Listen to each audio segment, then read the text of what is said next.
yang menyebabkan luka berat itu bukan berarti harus kontak fisik. Tidak kontak fisik juga, atau kita harus menggunakan alat. Tidak juga. Bisa jadi dengan mengagetkan atau dengan suara bentakan yang luar biasa, kita gertak dia, atau kita caci maki dia, sehingga gugurlah kandungan seorang wanita ini. Bisa saja istri kita, bisa saja istri orang lain gitu. Ini bisa dipidana, tergolong dengan penganiayaan berat yang menyebabkan juga luka berat. Artinya gugurnya kandungan seorang perempuan diakibatkan oleh gertakan atau kagetnya yang dilakukan oleh kita dengan suara atau dengan media atau dengan kontak fisik, maka itu adalah luka berat.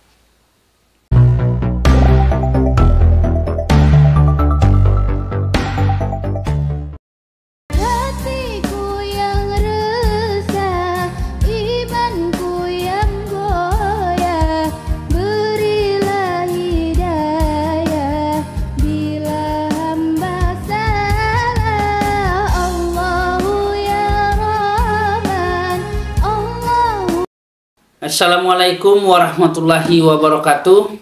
Berjumpa kembali bersama saya Advokat Dian Berlian di channel Literatur Hukum, channel referensi hukum bagi masyarakat Indonesia. Baiklah sahabat literatur hukum sekalian, dalam kesempatan kali ini kita akan membahas tentang apa yang dimaksud dengan luka berat.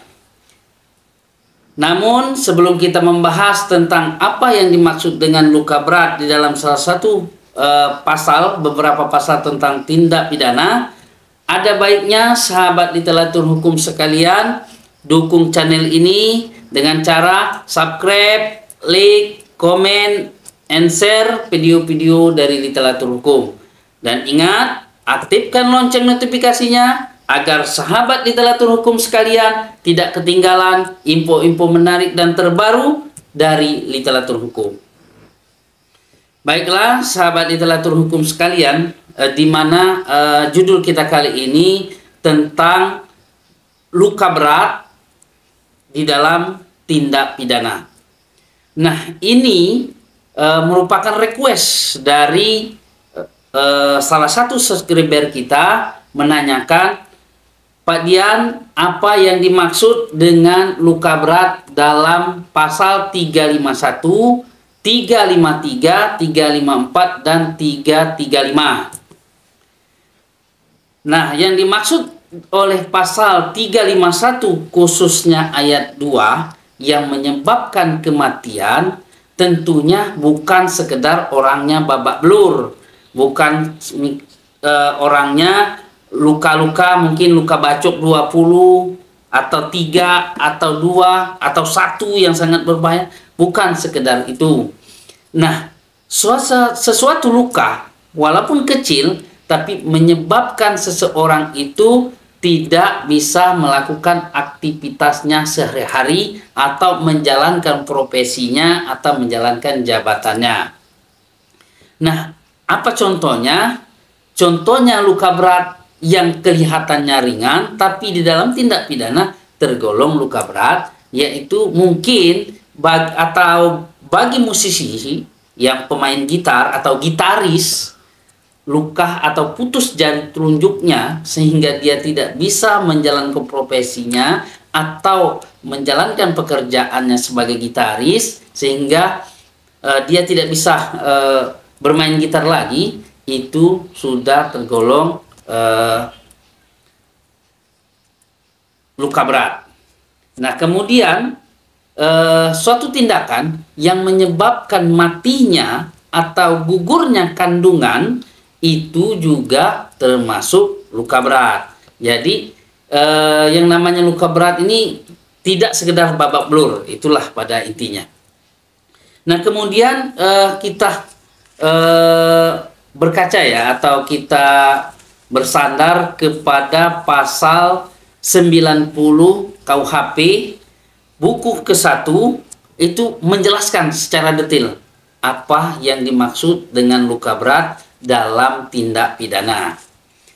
Nah, sahabat literatur hukum sekalian ya, dimanapun Anda berada, mungkin kalau Anda sangat membutuhkan keterangan ini seperti yang bertanya kepada kita, ya silakan ambil pulpen dan siapkan buku Anda. Silakan catat. Kita berdasarkan pasal 90 KUHP buku ke-1, yang dimaksud dengan luka berat itu, satu adalah jatuh sakit. Jadi yang diakibatkan oleh orang, misalnya kita pukul dia, atau kita tendang, atau dengan cara apapun yang membuat seseorang itu jatuh sakit atau mendapat luka berat yang tidak memberikan harapan akan sembuh sama sekali, atau yang mungkin menyebabkan kematian. Kematiannya itu lebih besar daripada harapan sembuhnya gitu. Nah, itu termasuk luka berat. Mungkin kalau keterangan nomor 1 ini kita semua bisa memahami. Nah, kemudian bagaimana dengan luka berat menurut pasal 90 ini, ayat 1-nya, seseorang yang tidak mampu meneruskan aktivitasnya atau menjalankan tugasnya atau jabatannya atau profesinya akibat dari luka berat yang ditimbulkan oleh penganiayaan tadi, oleh kita tadi, seperti yang dicantumkan di pasal 351 ayat 2 atau 354. Karena kalau khusus ini yang namanya penganiayaan berat ini yang menyebabkan orang luka berat ini, itu tunggal pasalnya di pasal 354 KUHP. Cuman dalam prakteknya jarang sekali orang menerapkan pasal ini, biasanya pasal 351 ayat 2. Namun sebaiknya itu kalau kita sebagai penyidik atau Anda bertugas sebagai penyidik, kalau dia mengalami luka berat itu sebaiknya diterapkan pasal 354 ayat 1 gitu. Nah, kemudian untuk yang ketiga ya, pasal 90 KUHP buku ke-1 tadi, itu yang ketiga, mendapatkan cacat tetap atau cacat seumur hidup. Apapun bentuk cacatnya, mungkin hilang kupingnya, putus tangannya, hilang kakinya, pokoknya yang menyebabkan cacat tetap gitu, cacat seumur hidup, itu adalah luka berat, walaupun dikit gitu kan. Nah, kemudian di pasal 4-nya menyebabkan kelumpuhan atau stroke, mungkin walaupun mungkin dengan didorong saja atau dengan gertakan seketika, karena orang yang mengalami darah tinggi, begitu kita gertak, jatuh dia, stroke, sehingga dia berjalan miring sebelah atau memang tidak bisa berjalan sama sekali, itu sudah tergolong luka berat. Jadi hati-hati juga, ini sebenarnya belum diterapkan, cuman di pasal 90 KUHP buku ke-1 ini dijelaskan. Jadi kita menghadapi orang darah tinggi, jantungan, itu hati-hati ketika kita membentak dia, atau ketika kita mendorong dia, menyentuh, atau ada kontak fisik, atau dengan suara dia mengalami stroke, baik itu stroke ringan ataupun stroke berat, maka kita bisa dipidana. Nah, ini hati-hati, karena jarang ya, belum pernah saya dengar dalam prakteknya ini dipidana gitu. Kadang kalau kita mengagetkan seseorang terus dia kena stroke, ya kita mungkin menganggap dia adalah karena darah tinggi dan itu memang sudah ada padanya. Nah, ini salah persepsi ini karena sudah dituangkan di dalam KUHP pasal 90. Nah, ini bisa diterapkan di pasal 354. Nah, jadi pasal 354 ini bisa menjerat orang yang mengageti orang darah tinggi dan menyebabkan dia stroke. Hati-hati, kita bisa dipidana dengan pasal 354. Kemudian di pasal 5-nya menegaskan orang yang dikatakan luka berat itu terganggu pola pikirnya selama 4 minggu lebih. Jadi misalnya kita tinju dia atau kita pukul dia sehingga dia tidak luka, mungkin hanya bengkak, tapi pola pikirnya berubah dalam waktu 4 minggu. Misalnya dia suka ngoceh sendiri, atau tidak bisa menjawab pertanyaan, tidak tahu berhitung. Kita tanya ini apa, angka 1, tapi dia bilang 10, atau dia bilang 2, atau dia bilang 3, itu kan sudah terganggu pola pikir. Mungkin dia nggak bisa tidur semalam-malam, mungkin juga dia tidur selalu nggak bangun-bangun. Nah, ini juga, atau apa yang dipikirkan dia tuh pada intinya orang ini tidak bisa menjalankan pola pikirnya. Mungkin dia biasanya bekerja sehari, dia kalau nggak disuruh kerja ya nggak kerja. Artinya ada trauma yang berat di situ, sehingga mengganggu pola pikirnya. Nah, itu juga tergolong penganiayaan berat, bisa juga diterapkan di pasal 351 atau pasal 354. Nah, kalau ini luka terjadinya ini berencana dilakukan, ya tentunya pasal 53 yang menjerat kita. Nah, kemudian kita tadi di pasal 5, pasal 90 ayat 5, kemudian kita melihat di pasal 6-nya. Nah, tadi sudah saya jelaskan, matinya di pasal 6 ya, matinya atau gugurnya kandungan seorang wanita. Mungkin karena suara yang kita timbulkan atau kita kagetkan, atau mungkin kontak fisik, atau mungkin memang kita pukul atau berencana. Ini juga termasuk penganiayaan berat atau luka berat gitu ya. Jadi kena ini hati-hati. Jadi sahabat literatur tadi yang bertanya, ya gugurnya kandungan yang disebabkan bukan sekedar kontak fisik. Ini ingat, penganiayaan atau yang menyebabkan luka berat itu bukan berarti harus kontak fisik. Tidak kontak fisik juga, atau kita harus menggunakan alat. Tidak juga. Bisa jadi dengan mengagetkan atau dengan suara bentakan yang luar biasa, kita gertak dia atau kita caci maki dia sehingga gugurlah kandungan seorang wanita ini. Bisa saja istri kita, bisa saja istri orang lain gitu.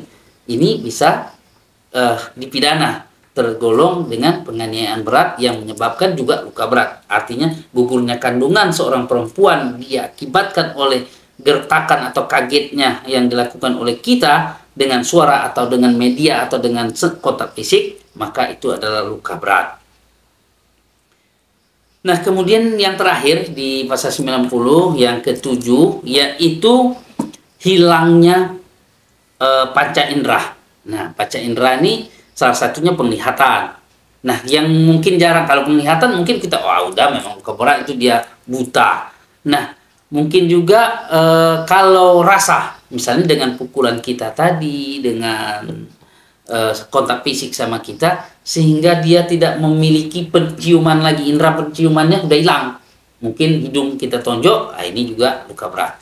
Kemungkinan gara-gara kita pukul lehernya atau rahangnya atau kepalanya ataupun kakinya, sehingga dia mau makan ini tidak terasa lagi. Manis juga nggak terasa, pahit juga nggak terasa. Ini juga tergolong juga luka berat, termasuk dalam penganiayaan berat. Bisa 351 kita terapkan, bisa 354. Kalau dia berencana ditambah lagi dengan 353 tadi, penganiayaan yang berencana. Nah, kemudian dari pasal 351, 353, 354, 335 ini bisa ditambah sepertiganya, ditambah lagi ini hukumannya ketika penganiayaan ini dilakukan terhadap orang tua kita, kemudian terhadap ibu kita, terhadap anak kita, terhadap istri atau suami kita. Pada intinya ketika ini dimasuk, sebenarnya kalau ini nih tidak lagi berlaku di pasal ini, sebenarnya untuk saat ini sudah diterapkan pasal KDRT, karena kalau saya lihat dari pembahasan ini yang sering terjadi ini di rumah tangga. Nah, ini bisa ditambah sepertiganya ketika dilakukan terhadap orang-orang yang tadi. Kemudian bisa ditambah lagi dari pasal-pasal tadi, bisa ditambah lagi ketika seseorang pejabat yang sedang menjalankan tugasnya yang sah. Nah, ini harus ada sahnya. Kalau dia pejabat, mungkin dia sedang melakukan perjudian, terus dianiaya karena rekannya kalah, ya itu bukan juga menjalankan tugas yang sah. Atau misalnya dia pakaian dinas, kemudian dia ditugaskan untuk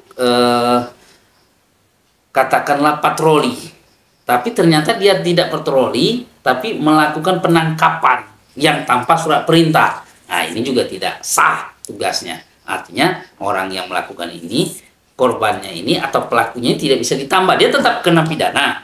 Kalau saya tegaskan, dia tetap kena pidana dalam melakukan penganiayaan terhadap siapapun. Tapi ketika orang yang sedang menjalani jabatannya yang sah, nah ini ditambah dari pasal tadi, mungkin dari 6 tahun, 7 tahun, atau 8 tahun ya untuk pasal 54 ini ditambah sepertiganya lagi. Karena melakukan penganiayaan terhadap pejabat yang sedang menjalankan tugasnya yang sah. Kalau tidak sah ya tidak apa, tidak bisa ditambah, tapi tetap dipidana, bukan berarti tidak dipidana.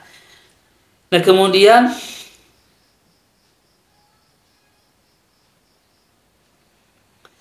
kalau dilakukan ya, kemudian bisa ditambah lagi tadi sepertiganya, orang yang menganiaya menggunakan racun atau menggunakan zat-zat tertentu yang bisa membahayakan nyawa atau kesehatan. Nah, ini juga termasuk penganiayaan. Jadi meracun orang, atau kalau bahasa anak-anak muda ini ya apa ya, dia memberi minuman yang sengaja membuat orang ini mabuk berat. Nah, ini juga sebenarnya penganiayaan. Ini ditambah dari hukuman 351 atau 354-nya ini, ditambah sepertiganya lagi ketika dia melakukan penganiayaan itu menggunakan zat beracun atau semacam zat yang merugikan kesehatan kita atau yang memabukkan. Nah, ini juga termasuk penganiayaan ketika tadi memenuhi persyaratan yang kita ada 7 poin yang termuat di pasal 90 KUHP buku ke-1. Nah, itulah tadi sahabat literatur hukum sekalian, khusus bagi subscriber kita yang bertanya tadi, apa yang dimaksud dengan luka berat. Itu tadi ada beberapa poin ya, berpijak di pasal 90 KUHP. Luka berat itu bukan orangnya babak belur saja ya, bukan orangnya mengalami luka berat saja, tapi bisa saja hilangnya telunjuk yang bisa membuat gitaris tidak bisa melaksanakan pekerjaannya, atau gugurnya kandungan seorang perempuan gara-gara dibentak kita, ataupun kontak fisik atau tidak kontak fisik, itu juga tergolong luka berat.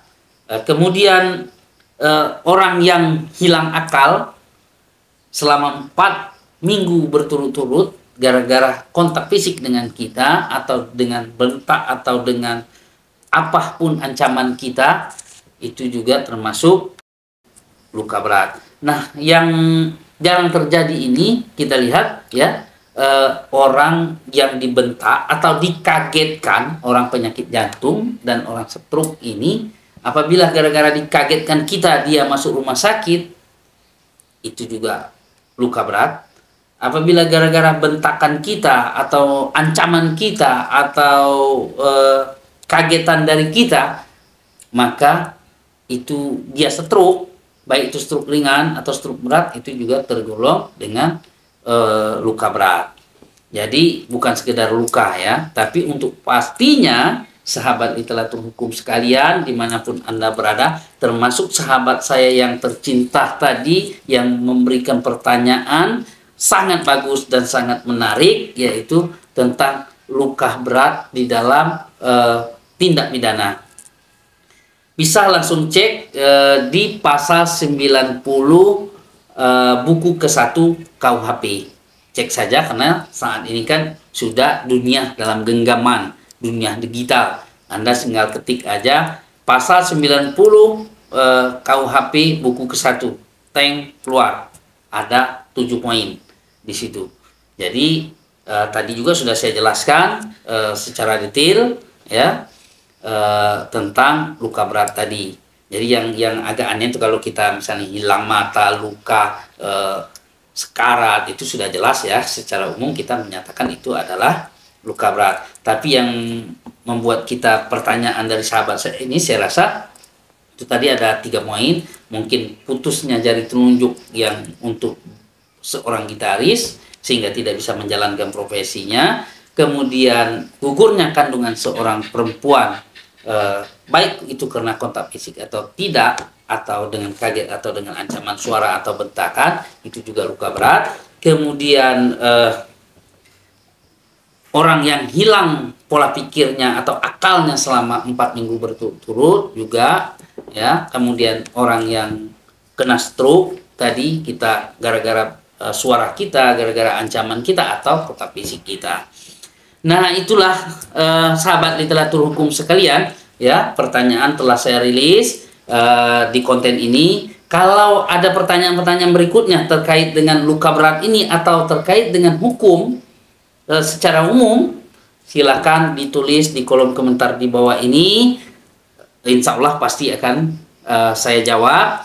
Apabila ada saran dan pendapat dari sahabat literatur hukum sekalian, tentunya saran dan pendapat yang bersifat membangun untuk kemajuan konten kita ini, silahkan juga ditulis di kolom komentar di bawah ini. Pasti akan kita ikuti, pasti akan kita perbaiki. Nah, kemudian kalau bagi senior-senior saya di advokat, di praktisi hukum, kalau kebetulan menonton video saya ini, ada masukan-masukan, ada teguran-teguran, atau ada koreksi, tapi yang paling penting bersifat membangun, tulis juga di kolom komentar di bawah ini. Insya Allah pasti saya ikuti dan saya pertimbangkan. Akhir kata, wabillahi taufiq wal hidayah. Wassalamualaikum warahmatullahi wabarakatuh.